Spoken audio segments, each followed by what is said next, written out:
முன்னாள் ஜனாதிபதி ரணில் விக்ரமசிங்க சஜித் பிரேமதாசவை தலைமை பொறுப்பில் அமர்த்தினால் ஐக்கிய தேசிய கட்சியுடன் ஒன்றிணைவதற்கு ஐக்கிய மக்கள் சக்தி தயார் என கம்பகா மாவட்ட பாராளுமன்ற உறுப்பினர் கர்ஷன ராஜகருணா தெரிவித்துள்ளார்.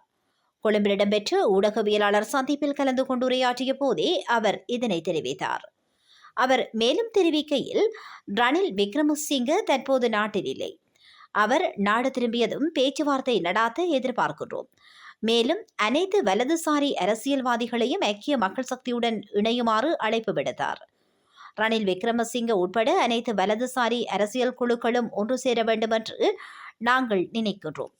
ரணில் விக்ரமசிங்க உட்பட ஐக்கிய தேசிய கட்சியின் அனைத்து உறுப்பினர்களையும் ஐக்கிய மக்கள் சக்தியுடன் இணைந்து இந்த பிளவுகளை களைந்து முன்னோக்கி செல்லுமாறு கேட்டுக்கொள்ளுகின்றோம்.